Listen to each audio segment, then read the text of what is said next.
Salam alaikum, Azul Flaoun, bonsoir de nouveau. Donc, deuxième partie de cette émission consacrée au Hirak, le Hirak et l'Algérie nouvelle.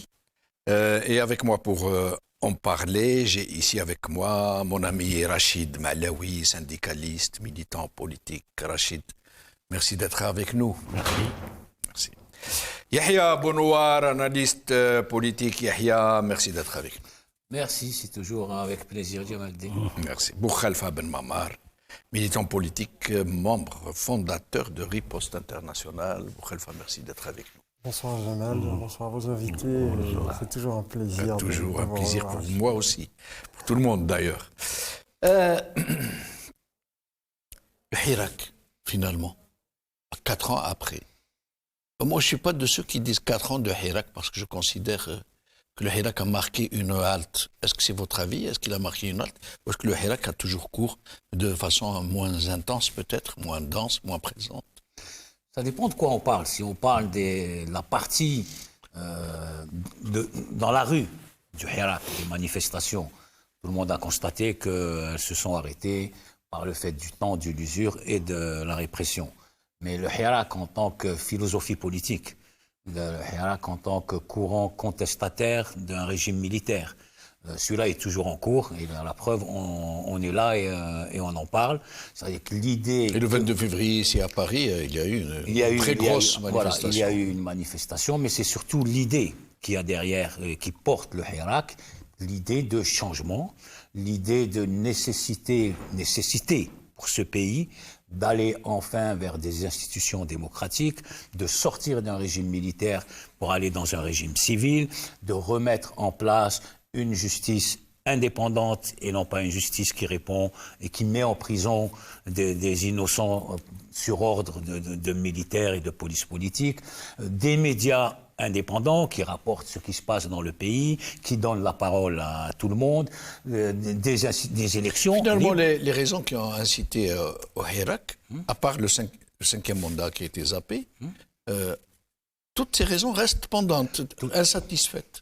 Toutes plus une qui n'apparaissait pas que Bouteflika caché, qui est que la façade civile du régime s'est effondrée avec Bouteflika, et aujourd'hui on a en face directement les militaires. Donc c'est aux militaires de rentrer dans les casernes, comme ça a été le cas au Soudan récemment, où le chef de la junte militaire, dans un discours, a dit « il est takanat ». Donc ça y est, ils se sont retirés. J'espère que ça arrivera en Algérie, qu'un jour un chef militaire leur dira à la caserne, la politique c'est fini. Et donc c'est cette revendication que personne n'attendait. On est parti du 5e mandat de trop qui allait humilier les Algériens, et on a été, grâce au 5e mandat, on est passé du 5e mandat que les Algériens ont obtenu, il n'y a pas eu de 5e mandat, et là on passe aux choses beaucoup plus sérieuses, au changement de régime, pour arriver enfin, 60 ans après l'indépendance, plus de 60 ans après l'indépendance, à l'état démocratique et social, énoncé en 54. Rachid? C'est-à-dire, le Hirak, c'est pas le 22 qui a été créé.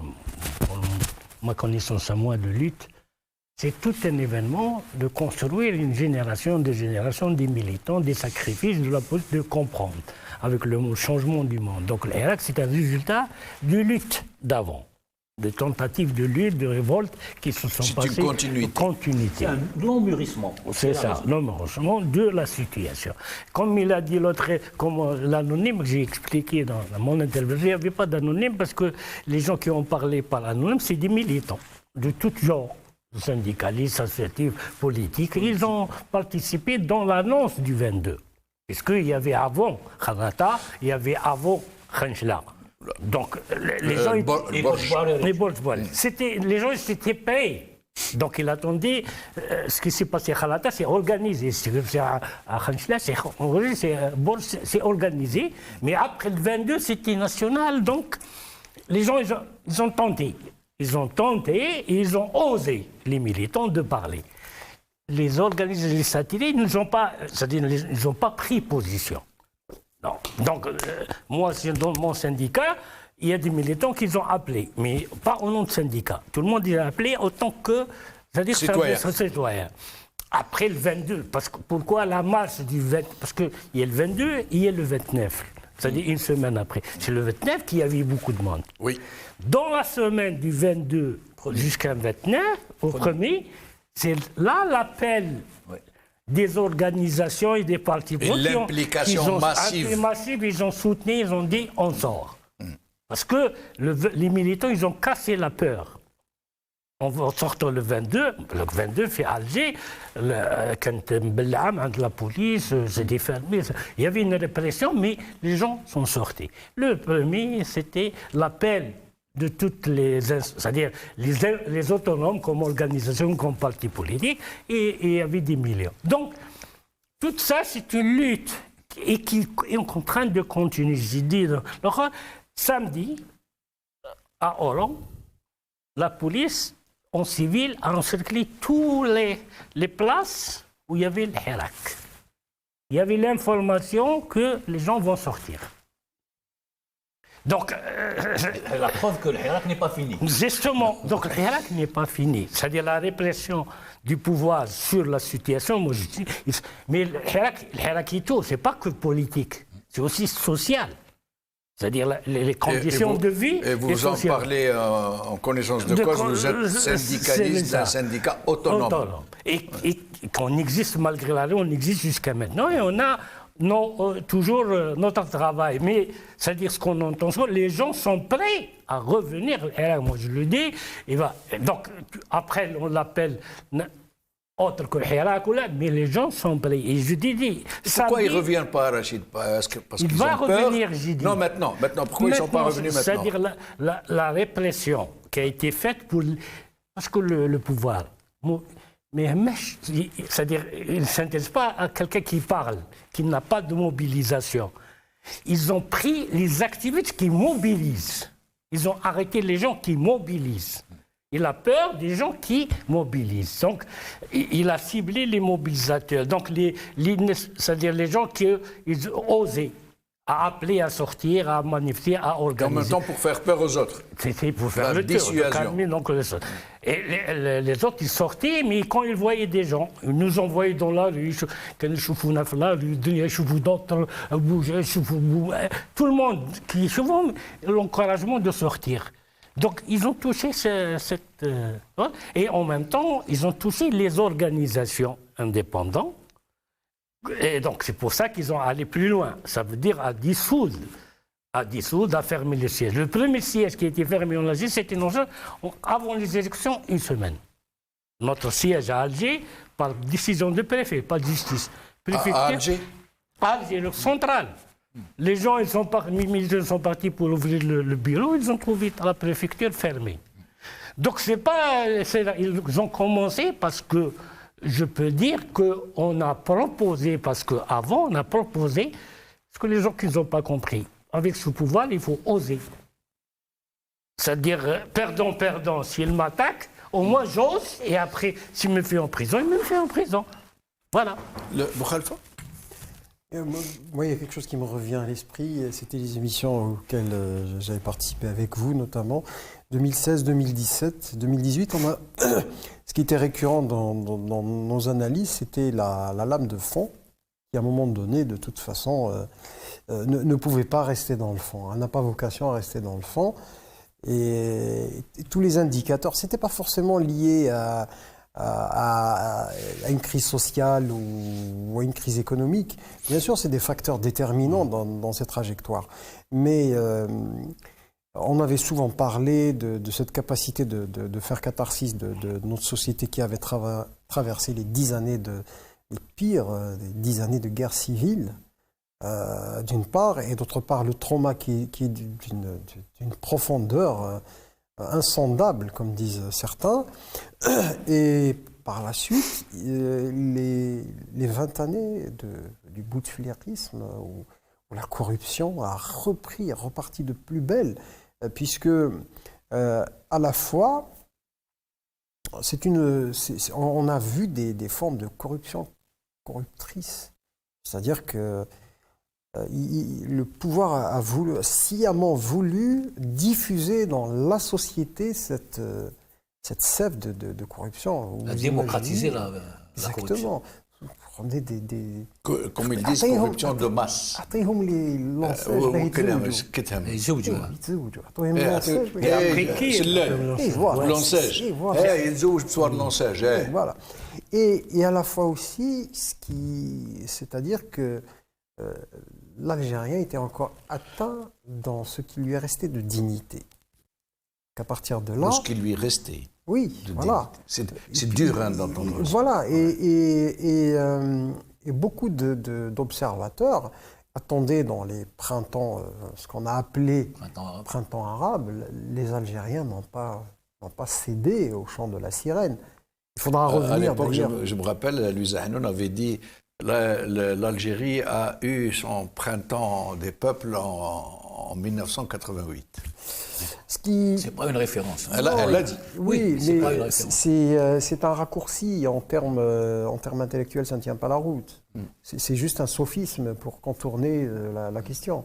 Le pourquoi des Algériens ne se sont pas soulevés pendant les 2011, c'est une question qui peut intéresser aujourd'hui les historiens, les gens qui sont dans les sciences sociales. Il y a eu quelques jours d'émeutes en 2011, 3-4 jours, 5 morts au total. Oui. Et Bouteflika a commencé à multiplier les salaires par 2, avec effet rétroactif. Enfin, il a acheté la paix. Il a ouvert les vannes. Il a ouvert les vannes, les douaniers plus 80%. Tout le monde a acheté sa petite Maruti, a refait sa salle de bain. Enfin bref, ils ont distribué. Les fameux 200 milliards de réserves.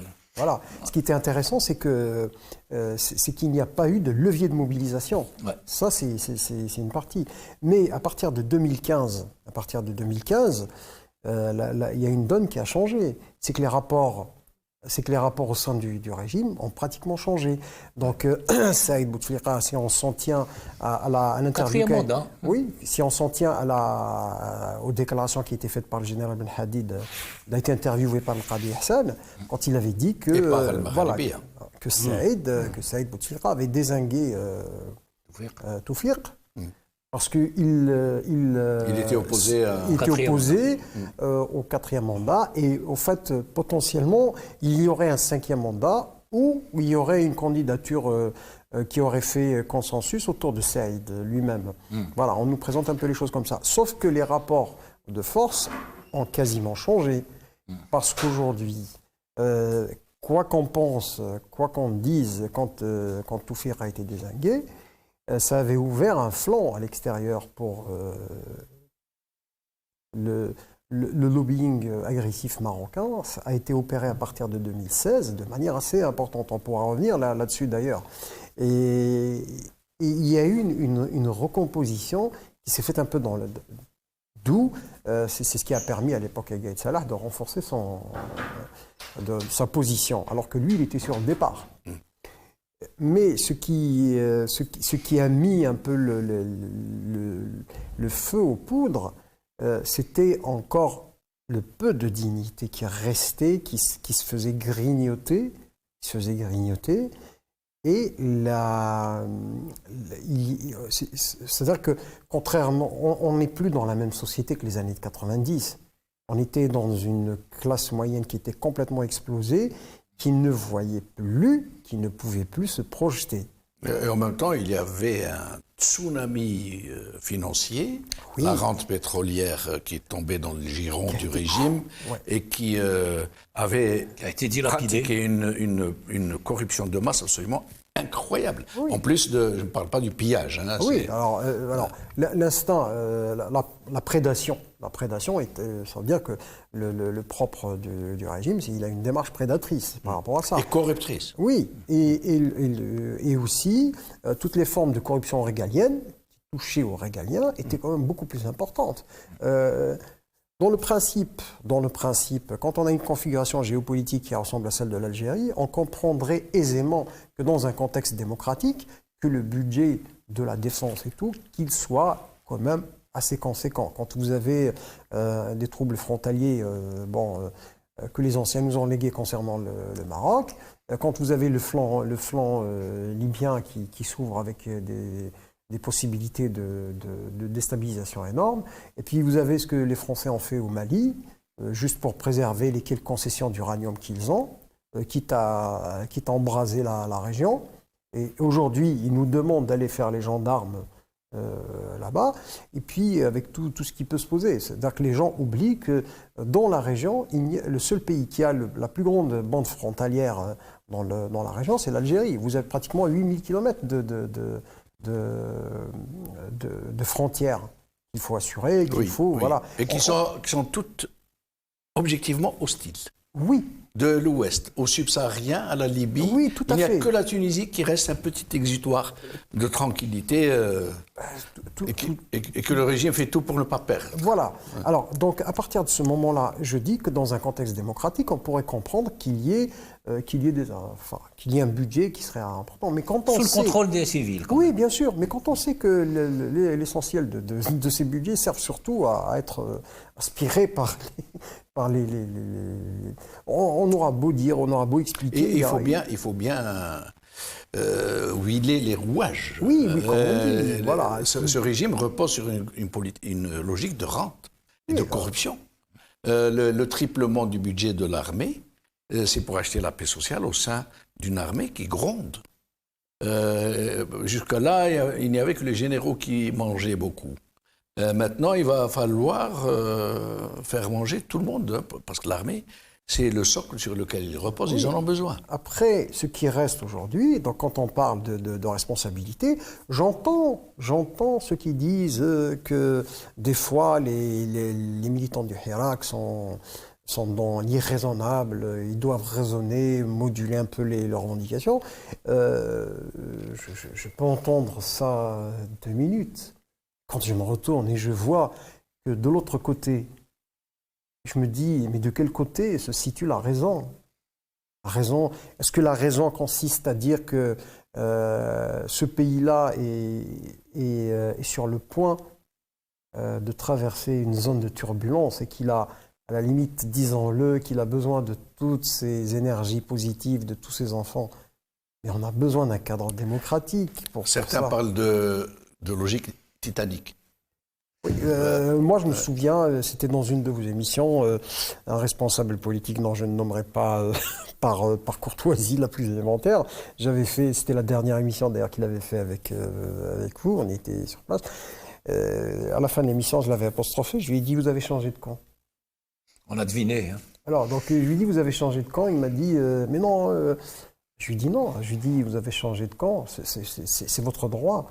Je lui ai dit, mais quand j'entends les éléments de votre discours, vous êtes plutôt dans le... Je lui ai dit, aujourd'hui, il y a un processus parce que les revendications qui ont été portées haut et fort, elles ont un sens. Elles ont un sens parce qu'elles proviennent d'un vécu. Je lui dis, passons de la dimension. Vous pouvez me dire qu'il y a quand même quelque chose de très populiste quand on dit Nahauga, mais dans le fond, il faut voir la signification que... Je lui dis, il vous revient à vous de lui donner une dimension qui ne soit pas populiste. Je vais rebondir sur ce qu'il dit. Est-ce déraisonnable de revendiquer la démocratie ? Est-ce déraisonnable de revendiquer un état de droit qui respecte les libertés des citoyens ? Est-ce déraisonnable de revendiquer un État où on contrôle l'action publique, où on contrôle les budgets, y compris celui de l'armée? Tout cela est très raisonnable. Ceux qui sont dans le déraisonnable, c'est ceux qui le nient. C'est ceux qui ne veulent pas et qui, au bout de la déraison, nous disent « on vous gouverne et fermez-la et vous n'avez aucun droit, aucune liberté et vous n'avez pas à contrôler, à savoir ce qu'on fait de votre argent ». C'est là qu'est la déraison. Elle n'est pas de notre côté. Donc, on continuera à être raisonnable et on continue à demander et à exiger et à revendiquer que ce pays, enfin, plus de 60 ans après son indépendance, accède à la démocratie, accède au minimum de liberté reconnu pour tous les êtres humains, au minimum de droits reconnus pour tous les êtres humains, sorte enfin d'un régime militaire. Encore militaire, c'est peu dire, parce que dans le militaire, il y a les mukhabarat et c'est eux qui décident de ce pays. Ce n'est pas Shingriha qui trace la ligne. ce sont les officiers de renseignement qui lui font les rapports et qui lui disent que l'Algérie est en danger, qu'elle est attaquée de toutes parts. On a vu Tebboune dire que Moustahdafa min iddat djihad. Voilà. Et ça fait 60 ans qu'il raconte ce même discours. Et ça fait 60 ans, le mot amarat. L'ennemi de l'extérieur, l'ennemi de l'intérieur. L'intérieur, donc la main étrangère. Voilà, les relations internationales, pour eux, c'est le mot amara. L'opposition, pour eux, c'est le khawana. La presse libre, pour eux, c'est le khabarjia. Voilà le vocabulaire. Il a récidivé. 2 fois. Avec Dararni, il avait parlé. Khabarji. Khabarji, il faut traduire, c'est. Indicateur. Balance. Balance. Zefef. Voilà. Voilà l'idée. Et c'est le président. Oui, mais voilà l'idée. Qui qualifie quelqu'un dont le procès n'a pas encore cours, qui est en mandat de dépôt, et qui le qualifie de balance. Voilà. C'est incroyable. De la même manière qu'il qualifie quand vous alors qu'il est présumé innocent. Bien sûr, selon la constitution algérienne, selon le droit pénal. Et c'est quelque chose qu'ils ne connaissent pas. On parlait de droit et de liberté, la présomption d'innocence, ça doit les faire rigoler. Tous ces droits fondamentaux, ils marchent dessus, ils crachent dessus, comme ça, allègrement, et ils viennent nous dire « vous êtes déraisonnables de réclamer la démocratie ». Mais enfin, ceux qui sont déraisonnables, c'est ceux qui, 60 ans après l'indépendance, regardez ce qu'ils ont fait de ce pays. Ils l'ont transformé en prison à ciel ouvert, où ces enfants fuient, soit le Boti, soit traversent les frontières de manière frauduleuse, quittent le pays, s'enfuient de ce pays. C'est des millions d'Algériens qui ont quitté ce pays. Merci de m'avoir ramené sur cet aspect des choses. Vous imaginez un pays comme l'Algérie, le plus grand d'Afrique, qu'on qualifie aujourd'hui de pays continent, pour dire. Hein. C'est un pays continent. Oui. Où il y a le plus grand désert du monde, où il y a 1200 km de côte, où il y a... 1200 km de côte linéaires. Linéaires, 1660.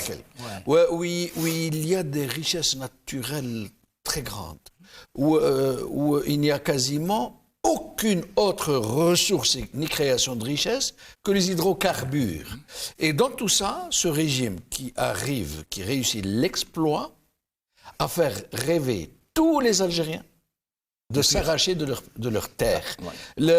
Parce que les gens connaissent la harga Boti, traverser la mer. Mais les gens ne connaissent pas les autres formes de harga. La harga universitaire, vous avez vu la chaîne au consulat pour lors du concours. Les médecins, les ingénieurs. Il y a 15 000 médecins algériens qui sont arrivés en France depuis quelques années. Qui fuient. Même les riches. Les gens riches, aujourd'hui, achètent des devises pour s'installer ailleurs. Mais c'est incroyable.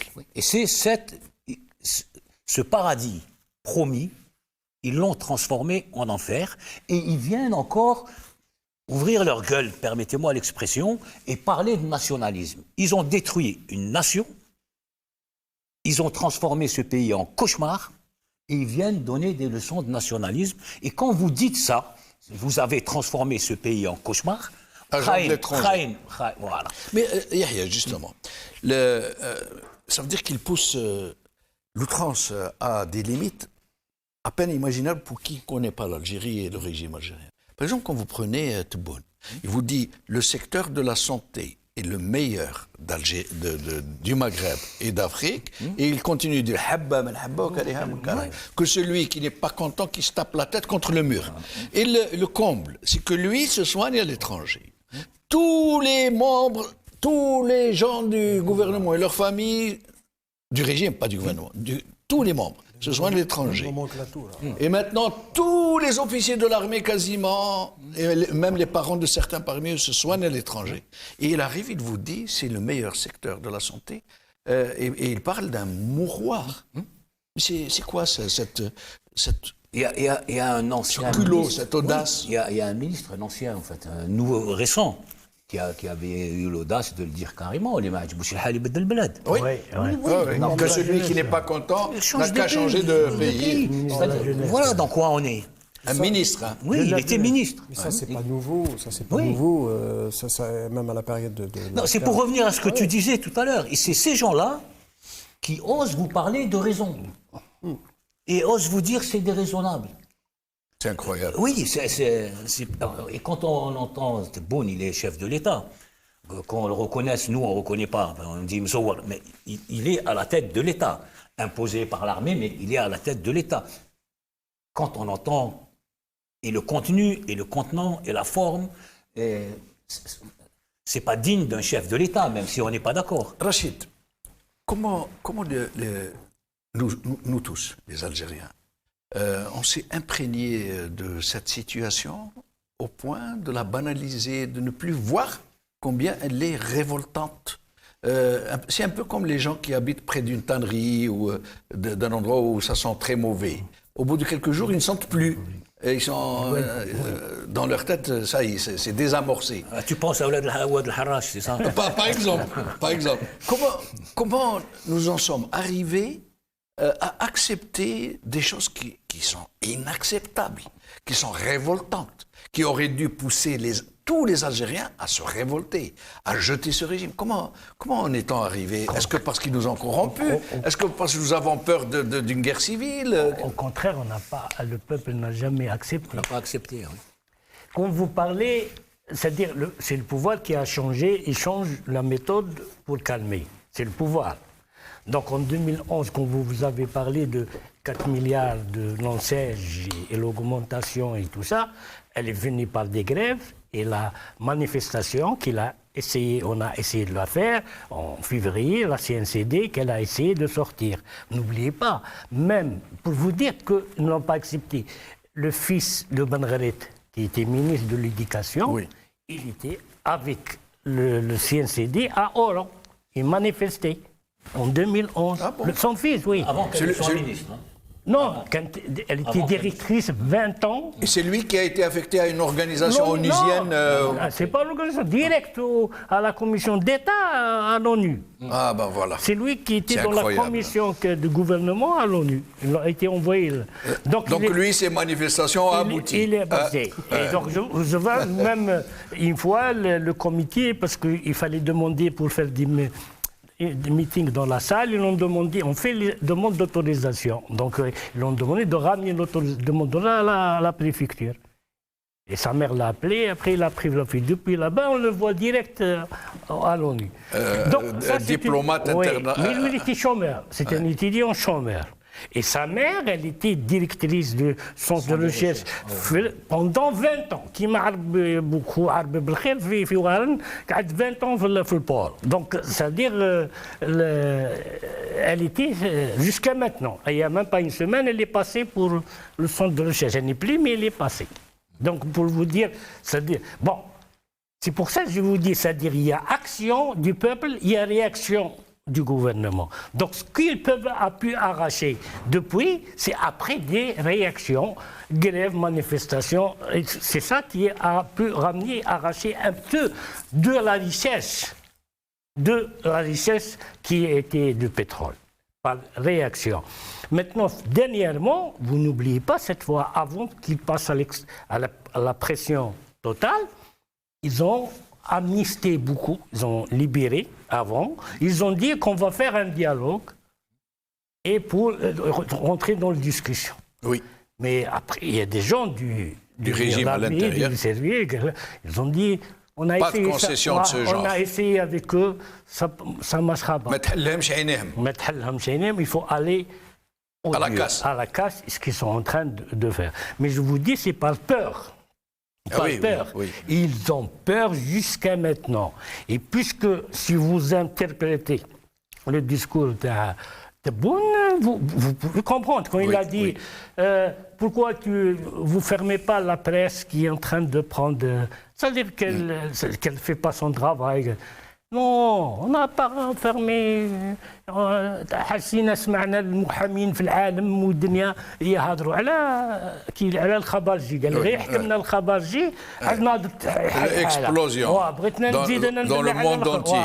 Donc maintenant ils ont peur. Mais on voit qu'ils ont peur. Ils sont dans une attitude. C'est ça. Mais donc la peur donc il essaye cette méthode, mais c'est la dernière méthode. Cette pression. C'est la dernière méthode pour calmer les choses. Mais le peuple, maintenant, chaque fois même l'augmentation qu'il a annoncée pour calmer l'augmentation de salaire. Il a dit à partir de mars, c'est-à-dire le 10 mars, ce mois prochain, c'est-à-dire à l'occasion de Ramadan, pour récupérer. Même celle-là, elle va, c'est-à-dire occuper l'opinion publique jusqu'à après Ramadan. Parce que le pourcentage d'augmentation, d'après le salaire qui existe maintenant, d'après l'inflation, la dévaluation du dinar, il ne représente même pas 2%. Oui, mais Rachid, ça, il ne fait aucun doute maintenant dans l'esprit de tous les observateurs qu'il n'y a pas seulement Ramadan qui sont en train de préparer, parce que Ramadan pour eux c'est une période cruciale qui fait peur au régime. Il faut vraiment permettre aux Algériens de consommer, du moins à une majorité d'Algériens. Mais il y a autre chose qui va donc faire se prolonger cette tactique d'acheter la paix sociale et de corrompre les Algériens. C'est le deuxième mandat qui s'annonce.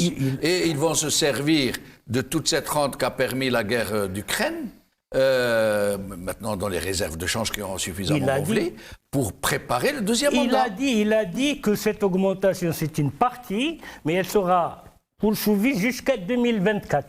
Voilà, c'est clair. Il a dit. Il y aura la fin de mandat, début de nouvelles élections. Ça. Je ne peux pas ajouter maintenant, mais j'ajoute jusqu'à 2024. C'est pour toujours garder l'espoir, l'opinion. Donc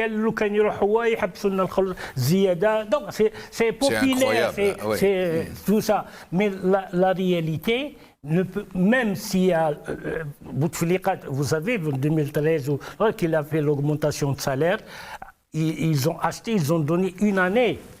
Oui, parfois jusqu'à une année. Une année. De rappel. Une année et demie de rappel. Donc, tout le monde a récupéré de l'argent, surtout la classe moyenne de la fonction publique, puisque les enseignants universitaires, éducation, administrateurs, ils ont récupéré des centaines de millions. Et la majorité, elle a acheté des voitures. C'est pour ça qu'il y avait une crise de voitures. Donc, tout le monde a acheté des voitures, parce qu'une famille de travail, il va avec ce prime de 100 000. La grande Zelda. Voilà. Donc, c'est-à-dire ce qu'il veut faire. Qui n'a pas tenu longtemps, finalement. Oui, parce qu'il y a eu des problèmes. 2012, 2019, c'est ça. Un contexte économique défavorable. C'est ça. Mais Boukhalifa, cette histoire de deuxième mandat qui s'annonce, et on voit déjà à travers les sorties de Tebboune, on voit qu'ils sont en train de s'arranger, parce que je présume que ça va être un deuxième mandat. On n'imagine pas qu'ils puissent ramener quelqu'un d'autre ou imposer quelqu'un d'autre. On a bien eu un personnage sur un fauteuil roulant qui... Oui, qui est resté, qui devait passer au 5e mandat. Oui, voilà. Mais avec cette perspective de deuxième mandat, vous ne pensez pas que ça va faire changer les choses, le contexte, que tout le monde devra se préparer à changer de stratégie, y compris le Hirak peut-être? De toute façon, la contestation doit se positionner, doit se poser les bonnes questions sur le plan stratégique. Parce que le régime, lui, il a sa propre stratégie. Le seul point, la seule constante, la seule démarche qui a été constante dans le régime, c'est la stratégie de la répression. Puisqu'elle s'est faite en plusieurs temps. Donc il y a eu la répression donc il a verrouillé le champ politique et il vient de le finir avec la décision de suspendre les activités du MDS. Il l'a normalisé beaucoup de partis, à l'image du FFS, qui a été normalisé. Donc ce qui a été à un moment donné, c'est-à-dire il est rentré dans les rangs, pour dire. Rentré dans les rangs. Donc aujourd'hui, le FFS, sans faire partie officiellement, je le dis, et sans faire partie des Hizb el-Moualat, mais là-bas, moi, ce que je comprends, il n'est pas loin. Je comprends pas. Je comprends à la limite que les dirigeants du parti FFS puissent être dans cette tentation d'aller à la mangeoire, comme disait au râtelier, comme disait Aït Ahmed Rabbira. Mais la base militante du FFS, qui est connue pour être réputée, pour être non seulement disciplinée, mais réfractaire à tout rapprochement éventuel avec les régimes. Comment elle peut accepter non, mais tel... je pense que la question, on n'est plus dans cette question. Cette question, dans un contexte démocratique, on peut parler des capacités qu'une base puisse contester une direction. Aujourd'hui, on est dans une rupture. C'est ce qui est différent. Entre qui? Entre cette base et cette direction. Donc, Clébanien, pour rappel, la direction voulait participer aux législatives. Oui, et la base l'en a empêché. Il y avait Il y avait même un VRP que vous avez reçu. Oui, oui. Oui. Voilà, qui s'est évertué à vendre, qui s'est évertué à vendre même les élections et qui avait osé écrire de sa main pour dire que ces élections sont un tremplin pour les militants contestataires. Je vous laisse apprécier la formule. Mais ce qui est important, c'est comme je vous ai dit, la seule constante chez le régime, c'est le procédé de contestation. Donc il fallait verrouiller le champ politique, le champ médiatique et le champ associatif. Donc il vient de confirmer, le Conseil d'État vient de confirmer la dissolution. Et ce serait dans la perspective de ce deuxième mandat? Au fait, ce qui se passe en règle générale dans ces moments-là, c'est que le régime va susciter à travers une démarche de création de nouvelles clientèles. Donc il va se faire adouber par quelques partis satellites, donc il va créer ça. Donc je ne serais pas étonné qu'il suscite la création. Donc il dispose quand même d'un tissu associatif qui lui est acquis, d'une manière ou d'une autre. Quel tissu associatif? Vous savez, à coup de ils ont créé des milliers d'associations. Oui. À quoi leur a servi les milliers d'associations le 22 février 2019? Oui, en effet. Mais ils en ont créé. Ils sont bons, hein. Je ne parle pas des associations de Bouteflika. Non, mais maintenant, ils ont créé un conseil de société civile nommé par décret. Voilà, un conseil de société civile. Qui s'agit de contrôler et de manipuler ces relais, du régime. C'est ça. Et donc tout ce beau monde-là va jouer la partition du deuxième mandat. Donc il va y avoir une espèce de charivari comme ça, où on va avoir la fameuse expression Zerda, où on est accompagné par ces processions, comités de soutien. Voilà. Oui, mais là, exactement. Là, il n'y en a plus. C'est-à-dire, ce qu'il dit n'est pas faux. Mais on constate, depuis 2019, 2020, 2021 et même 2022, et on est en 2023, qu'il n'y a plus de relais entre le sommet du régime et la base. Il n'y a plus de FLN, plus de RND, plus de GTA, plus d'associés.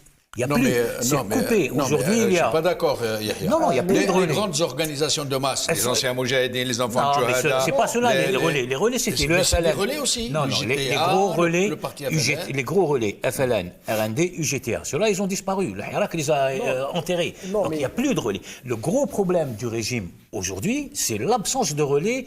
La preuve, ça fait 3 ans qu'il est chef de l'État. Oui. Est-ce qu'il a fait une visite sur le terrain? Dans quelle wilaya? C'est incroyable, ça.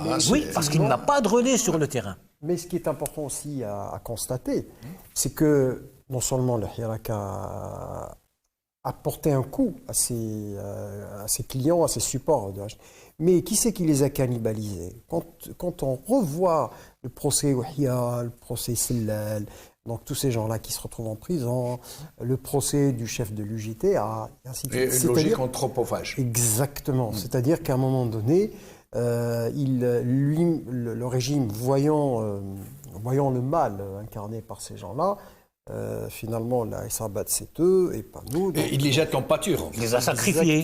Exactement. Il les a sacrifiés. Mais il s'est tiré une balle dans le pied. Bien sûr. C'est que ces organisations-là ont été le support du régime. J'ai oublié le grand entrepreneur devant l'éternel, Ali Haddad. Voilà. Il n'est pas prêt de sortir de prison, lui. Voilà. Et ces gens-là sont dans une autre logique. Mais je pense qu'il y a quelque chose de très important, c'est qu'aussi, ça nous renvoie à nous, notre incapacité à nous projeter et à projeter des stratégies. Parce qu'aujourd'hui, je pense qu'il y a des formules qui ont été essayées, qui ont montré leurs limites. Je ne veux pas dire, comme dit notre ami Idir, c'est pas des échecs, c'est des insuccès. Je pense qu'il faut aussi qu'il y ait une réflexion, collective là-dessus, sur le pourquoi du comment. Ce n'est pas uniquement s'arrêter sur le constat, parce qu'il faut pouvoir se projeter dans des phases. Rachid, sur ce que dit Boukhalifa, qu'il faut développer des stratégies futures pour pouvoir lutter. Vous, l'homme de terrain, le syndicaliste autonome, qui ont connaissé un bout en matière de résistance dans la rue, comment vous envisagez Je ne dis pas je une peux pas- structuration, Mais je peux du pas- moins. Je ne peux pas le dévoiler ici. Donc Oui. voilà. Mais il y a quelque chose Je vous sur le informe, terrain qui se Il y a prépare. quelque chose, il y aura des choses. Ça, c'est sûr. D'accord. Donc, je dois protéger nos militants. C'est toujours quand il y a le vent, il faut protéger, mais il y a quelque chose. D'accord. Et il y En a perspective quelque- des élections du deuxième mandat ou de la reprise du Hirak C'est-à-dire, il n'y a pas de temps. Je ne peux pas dire le temps ou le par rapport. D'accord. L'essentiel, L'idée est là. Il y a non. Le nom de ce pouvoir, il est là. On a marre, c'est tout. C'est-à-dire, la révolte, elle aura. Ça, je te le confirme, et je suis à la télé, et l'histoire va le donner. Maintenant, c'est-à-dire, pour le pouvoir, qu'est-ce qu'il prépare? Quand on installe un conseil de société civile, conseil de la jeunesse, conseil de sport, il compte ses gens pour préparer le deuxième mandat. une partie du Parce chef. que le président du conseil de la société civile, je le connais en personne, c'est un ancien de chef du scout qui l'ont désigné. Et il est en train de passer à la télé, de passer dans des écoles pour voir, c'est-à-dire la situation de l'école et tout ça. Ces gens-là qui vont ramener pour les meetings, donc ils ont créé une nouvelle clientèle qui va combattre pour le système. Donc, c'est-à-dire pour faire passer le deuxième mandat, s'il y aura le même ou un autre, l'essentiel, ils ont installé. Mais ce n'est pas Tebboune, puisque Tebboune est conseillé par des militaires. Il n'est pas, c'est-à-dire c'est le système qui l'a décidé ça. Donc lui, c'est-à-dire le pouvoir a préparé, mais ce qui n'a pas pu, parce que tout ça relie. Moi, je défie le pouvoir. Il fait une marche contre nous, contre c'est-à-dire le Hira ou contre les gens qui Il demandent. organise une marche. Il appelle. Et il nous laisse nous organiser. Et il nous laisse notre marche. Et on verra. Ça veut dire vous le déviez de laisser les activistes irakistes d'organiser une marche et lui aussi il organise une marche contre Hirak. Puisque les gens اللي كانوا معاه ما قدوش يخرجوا وقت الحراك ولا من بعد الحراك ولا même qui كان président il a été désigné président avec des élections tout c'est-à-dire truquées ما قد الشعب كان يخرج الشعب ضده دونك devant هو بريزيدون يقول il dénonce donc الحراك كان يبوج دونك هو غلبنا باش بالسلاح هو سلاح بالرشوه Mais le slah, il a essayé d'acheter tout le monde, il ne peut pas, il n'a pas les moyens d'acheter la population qui bouge. Il n'arrive pas aussi. Oui, il ne peut pas, il n'a pas les moyens, il achète même les privés, tout ce qu'il peut, mais il ne peut pas acheter la classe moyenne, tout, c'est impossible. Il y a une minute, Boukhalifa, une minute, et on aura fini. D'accord, ok. Je vais rebondir sur ce que disait Boukhalifa. Le régime a sa feuille de route qui est faite de répression. Et il faut absolument qu'en face, on ait nous aussi une feuille de route. Et donc j'appelle tous les militants qui se reconnaissent dans la philosophie politique du Hirak, dans cette volonté de changement, dans cette volonté de bâtir des institutions démocratiques enfin pour notre pays, de se concerter, de discuter, de bâtir ensemble une feuille de route. Je pense que la nécessité, surtout la constitution d'un front sur un programme commun, et aussi je pense que l'objectif d'une période de transition, c'est-à-dire qu'il faudra que les gens se disent quelle sera notre capacité à constituer ce front-là qui va permettre d'aller peser pour obliger et obtenir le déroulement de cette période de transition. Et il faudra qu'on se mette d'accord tout de suite dans quelle mesure le pouvoir sera associé ou pas. C'est le rapport de force. Et voilà, donc de toute façon, ce sera inévitable. Donc il n'y aura pas de transition possible sans la partie la plus intéressante du régime, la plus ouverte, la moins opposée, parce que le rouleau compresseur de l'établissement des institutions démocratiques est une revendication qui est profonde, elle est inscrite. Chacun avec ses mots, je pense qu'il faut traduire ces mots-là, il faut les traduire de manière extrêmement positive et pas les édulcorer. On ne peut pas changer, parce que les gens, quand ils réclament aussi cet État. Le mot de la fin pour le syndicaliste. Moi, c'est-à-dire,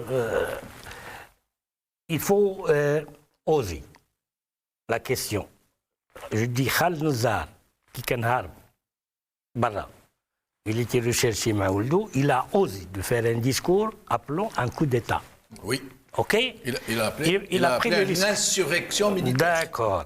Donc, après Zeboula Tayara, outrel au normal. Les activistes, toutes qui, pour le changement, ils doivent oser à des actions. Et deuxième point, n'oubliez pas, la police qui exécute, les militaires qui exécutent, aussi leur salaire, leur vie ne peut plus supporter ce qu'il y a en Algérie. Voilà. Rachid Maalaoui, merci beaucoup. Yahya Bonouar, merci beaucoup. Boukhalifa Ben Mamar, merci beaucoup. J'ai eu beaucoup de plaisir de vous recevoir. Mes chers amis, merci à vous. خلاص la mission تاعي جيت.